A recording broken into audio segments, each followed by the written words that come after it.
kehadiran dari pihak penasihat hukum dari mereka, yaitu Saudara Chandra dan Saudari Kristiana, yang rencananya kita sudah melakukan pemanggilan yang agendanya pada hari ini tanggal 7 Oktober tahun 2022. Ternyata dari pihak kuasa hukumnya hadir menyatakan penundaan sampai dengan hari Selasa untuk dapat menghadirkan mereka berdua tanpa panggilan. Intinya seperti itu.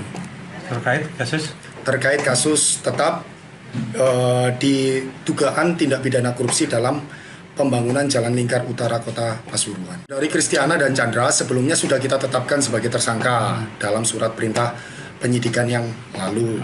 Akan tetapi dalam proses pra-peradilan ternyata penetapan tersangka yang dilakukan oleh penyidik dianggap tidak sah, sehingga kita sudah hormati putusan pra-peradilan tersebut yang kemudian kita tindak lanjuti dengan melakukan penyidikan kembali. Apa yang kemudian dilakukan oleh Kejaksaan Kota Pasuruan dalam hal ini, bagaimana bisa ketika klien kami ini sudah ada putusan pra-peradilan yang memenangkan pra-peradilan tersebut oleh klien kami.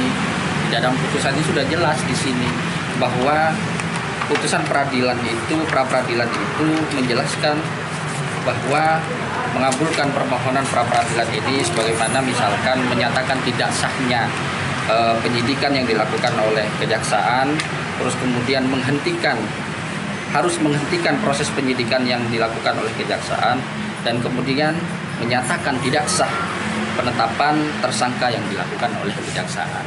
Nah, dalam hal ini secara otomatis kejaksaan menurut kami tidak mematuhi aturan-aturan atau produk hukum yang kemudian sudah dilakukan yang kemudian sudah ditetapkan oleh pengadilan itu sendiri. Kami juga agak aneh gitu. Seperti itu ya Bu ya.